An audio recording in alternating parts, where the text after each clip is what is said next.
Bharat Bangladesh border के बीच इस वक्त खूब उथल पुथल देखने को मिल रही है। बहुत ड्रामेबाजी वहां पर चल रही है। ये बात हम इसलिए कह रहे हैं क्योंकि घुसपैठियों को वापस भेजने की जो अभियान चल रहा है, उसी में एक केस ऐसा आया है जिसको लेकर सब कुछ शुरू हुआ। बात मेघालय की कर रहे हैं। मेघालय बॉर्डर पर एक शख्स जो कि रोता बिलखता है क्योंकि भारत उसे भेजना चाहता है बांग्लादेश, और बांग्लादेश बॉर्डर पर वहां की जो आर्मी है वो उसे वापस भारत भेज रही है, और इसी को लेकर काफी विवाद वहां पर हो जाता है। तनाव जैसी स्थिति वहां पर नजर आती है। इसी को लेकर चर्चा हम करने वाले हैं। अनुभव है हमारे साथ। अनुभव, इससे पहले पश्चिम बंगाल को लेकर हम चर्चा कर रहे थे और वहां पर देख रहे थे कि बॉर्डर एरियाज पर ये सब हो रहा था। कूच बिहार की इससे पहले हमने देखी कई घटनाएं, वहां पर फैमिलीज को रखा गया, लेकिन अब मेघालय तक ये सब स्थिति देखने को मिल रही है। क्या ज्यादा जानकारी इस पर मिल रही है? देखिए पूजा, जो भारत हम्म। बांग्लादेश सीमा है, 9 मई के बाद जिस दिन से बंगाल में सत्ता परिवर्तन हुआ उस दिन से घुसपैठियों पर तगड़ा एक्शन शुरू हो रखा है। हम्म। वापस भेजने का काम किया जा रहा है। ट्रिपल डी यानी कि डिटेक्ट, डिलीट एंड डिपोर्ट वाली स्कीम के तहत बांग्लादेशियों को पकड़ा जा रहा है। ऐसी ही एक घटना का वीडियो आज सोशल मीडिया पे हम्म। वायरल हुआ। सुबह से उसका वो बहुत ज्यादा वायरल था वीडियो। एक मेघालय का जिसकी हम बात कर रहे हैं, हाँ। मेघालय के वेस्टर्न गारो हिल्स हम्म। एरिया में एक बांग्लादेशी घुसपैठिया भारत में घुसपैठ करने की कोशिश कर रहा था। हम्म। जैसे वो घुसपैठ करने की कोशिश कर रहा, बीएसएफ को खबर लगी, हम्म। बीएसएफ वहां पहुंच जाती है, हम्म। बीएसएफ ने उसको पकड़ लिया। बीएसएफ के पकड़ने के बाद में हम्म। वो घुसपैठिया जब बीएसएफ वापस, अब ये बीएसएफ का प्रोसेस होता है कि जब हम्म। अगर घुसपैठिया पकड़ा गया तो उसको वापस वापस भेजा भेजा जाए। जाएगा, बिल्कुल। तो बीएसएफ पुश ने जब बैक जिसे हम कहते पुश हैं, बैक पुश कहते बैक, हैं, हाँ। जैसे पुश बैक कहते हैं कि हम्म। जब बीएसएफ ने उसको पुश बैक करने की कोशिश करी तो जो बांग्लादेश के बॉर्डर हम्म। गार्ड्स है, जो हम्म। बांग्लादेश के गार्ड्स हैं, हम्म। बीजीबी कहते हैं जिसे, उन्होंने उसको लेने से मना कर मना कर दिया। दिया, बिल्कुल। इवन वो खुद से कह रहे हैं, जब उससे पूछा गया तो उस हम्म। व्यक्ति ने खुद से बताया कि हाँ मैं बांग्लादेशी हम्म। हूँ, मैं बांग्लादेशी नागरिक हूँ, मैं घुसपैठ की कोशिश में था। और लेकिन इसके हाँ। बावजूद भी जो बीजीबी वाले और उनके साथ कुछ स्थानीय लोग भी हैं, उन्होंने वापस लेने से वापस लेने। मना कर दिया। और जब अनुभव ये वीडियो आई तो 57 वर्षीय वो शख्स बताए जा रहे, बुजुर्ग हैं। बहुत ही ज्यादा देख के मार्मिक दृश्य लग रहा था। काफी संवेदनशील वहां पर नजर आ रहा था नजारा, क्योंकि एक शख्स जो बार बार कह रहा है ना वो इधर का रहा ना उधर का रहा, भारत में वो अवैध तरीके से आया था इसलिए भारत में वो इलीगल है, और उसको वापस भेजना जिम्मेदारी है हर किसी की। और यही हमारी फोर्सेस कर भी रही थी और यही सरकारें भी कर रही हैं। लेकिन जिस देश से वो आया उस देश ने मना कर दिया, इनकार कर दिया बांग्लादेश ने कि नहीं, आप हमारे नागरिक नहीं हैं, अब आप हमारे पास नहीं आ सकते। उसको लेकर ये पूरा विवाद चल रहा है हाँ, फिर। तो बेसिकली हुआ ये कि हम्म। मतलब आप वीडियो में, आपको पहले एक बार हम वीडियो दिखवाते हैं। हम्म।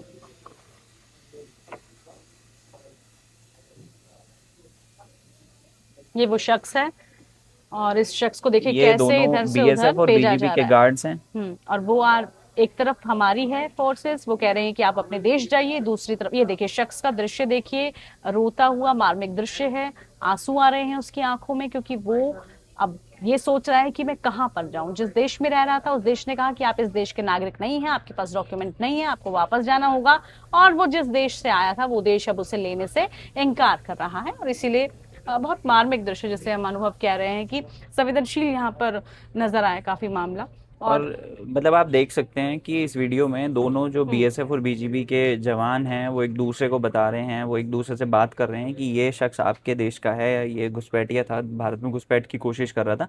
लेकिन बावजूद इसके फिर भी जो है बीजीबी वाले उसको, शख्स को वापस लेने से मना करते रहे। बिल्कुल। ऐसा ये पहला केस नहीं, इससे पहले भी कई सारे केसेस हुए। अभी पिछले दिनों की बात है, कूच बिहार में ऐसे ही 10 लोग थे, शायद 10 ही लोग थे एक हाँ, परिवार एक के। पूरा हाँ, एक परिवार पूरा था। परिवार था। वो 2.5 दिन तक नो मैंस लैंड में फंसा रहा। हम्म। मतलब थे वो बांग्लादेशी, भारत ने उनको पुशबैक किया, उसके बाद भांग बीजीबी ने लेने से उन्हें मना हम्म। किया। फिर जो मना किया तो सेंटर्स हैं वहां पे उनको हाँ, रखा वो गया, फिर सारी जब उसके सुविधाएं बाद दी में जब वो गई। 2.5 दिन तक वहाँ उसी नो मैंस लैंड में, मतलब हम्म। दोनों देशों के बीच की जो सीमा होती है उसे नो मैंस लैंड कहते हैं, उसमें वहाँ वो फंसे रहे। फिर उसके बाद बीएसएफ वहाँ पहुंची, बीएसएफ ने हम्म। उन लोगों को हिरासत में लिया। उसके बाद उन्हें होल्डिंग सेंटर में रखा गया, जो बंगाल में बनाए गए होल्डिंग सेंटर ऐसे ही घुसपैठियों को रखने के लिए, ताकि उनकी जो कानूनी प्रक्रिया वो की जाए।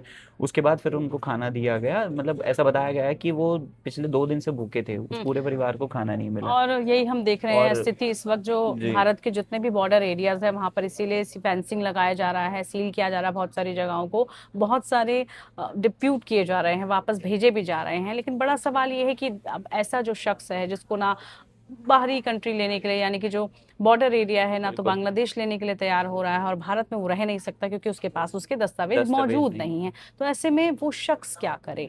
उस शख्स का क्या कसूर है, वो जैसे भी जिस तरीके से आया है, भेजने वालों की गलती है या फिर जो डॉक्यूमेंटेशन जैसे भी बनाए हैं लीगल तरीके से, देखिए, उस पर भी बहुत सारे सवाल उठ रहे हैं और वो ऐसा भी तो चर्चा हम का अलग ये विषय है। कहें कि गलती तो खैर हम्म। घुसपैठ करना तो गलती है, लेकिन हाँ ठीक है, वो मतलब ऐसा लगता है कि शायद वो लोग किसी उज्जवल भविष्य कह सकते हैं, हाँ, या किसी भी कारणवश से वो दूसरे देश से यहाँ आते हैं और सब करते हैं, लेकिन और उसमें अब ये है कि वापस जाना, वापस अब उनको भेजा जा रहा है, तो भेजना, वो बिल्कुल और फिर सुरक्षा जिस की देश दृष्टि में से भेज बहुत रहे हैं, जरूरी जिस है। देश के वो मतलब देश वो उसी अपना देश भी के ना नागरिक हैं, वो अपना देने भी से नहीं मैं कह रहा रहा हूँ कि है। उस देश के मतलब तो ये स्थानीय अपने लोगों आप की में वैसे ही कार्ड्स की बड़ा गलती है। सवाल हो जाता है। हालांकि इसको लेकर हम लगातार देख रहे हैं कि सरकारें भी काम कर रही हैं, और देखिए लोगों को दिक्कत भी ना है इसके लिए सेंटर्स भी बनाए गए सेंटर्स हैं भी ताकि बनाएंगे ऐसे उसमें लोग हैं उनको प्रॉपर। प्रॉपर खाना से लेकर हर सुविधा, जो बेसिक सुविधा होती है, बेसिक जो फैसिलिटी होती है, वो उन तक पहुंचे, और ये कोशिश भी की जा रही है। लेकिन इसीलिए बार बार ये आवाज भी उठी, ये सवाल भी उठा कि भाई ऐसे लोग आ ही क्यों रहे हैं कि आपको इतना परेशानी झेलनी पड़े, आके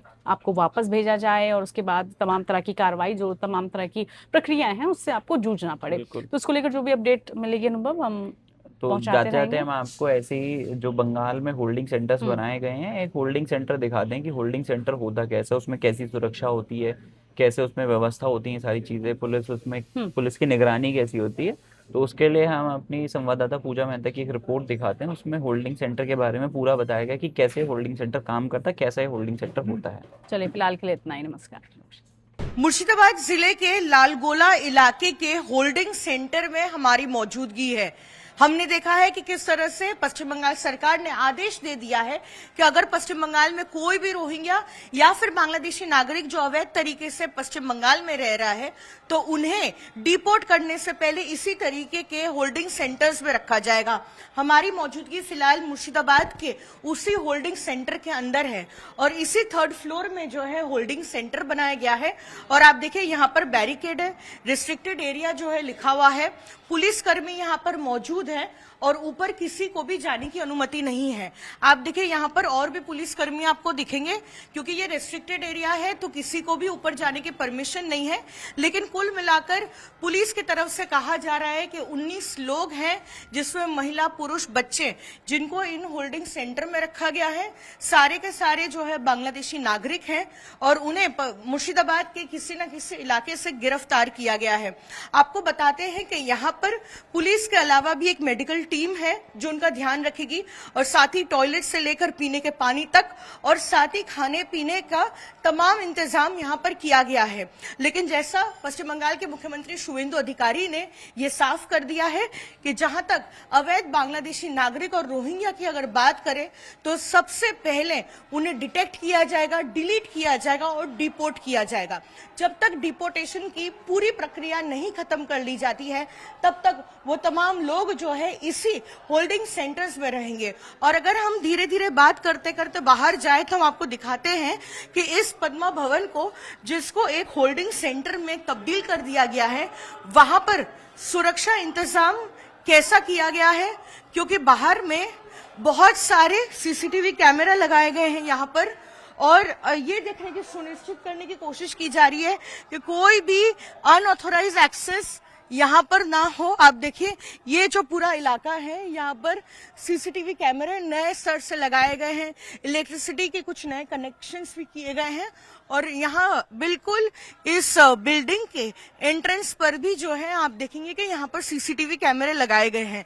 लेकिन धीरे धीरे हम देख रहे हैं कि पश्चिम बंगाल के अलग अलग इलाके से गिरफ्तारियां जो है वो शुरू हो गई हैं, और जितने भी अवैध तरीके से रह रहे बांग्लादेशी नागरिक होंगे या फिर रोहिंग्या होंगे, उनको हर जिले के होल्डिंग सेंटर में रखा जाएगा।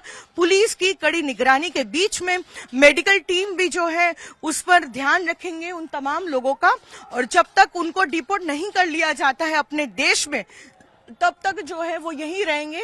इस जो आप देख रहे हैं दूसरी और तीसरी इमारत, जो फ्लोर है इस इमारत का, वहां पर इन लोगों को रखा गया है, और किसी को भी बाहर जाने की अनुमति नहीं है, ना वो किसी से बातचीत कर पाएंगे बाहरी लोगों से, और पूरे सीसीटीवी सर्वेलेंस के अंदर रखा जाएगा जब तक उनको म्यांमार भेजा नहीं जा सकता अगर वो रोहिंग्या है, और अगर बांग्लादेशी नागरिक है तो उन्हें जो है बांग्लादेश भेजा जाएगा। लगातार हम ये भी देख रहे हैं कि निगरानी के लिए जो सीनियर पुलिस के अधिकारी हैं उनका भी आना जाना लगा हुआ है, क्योंकि बेहद सेंसिटिव मुद्दा है।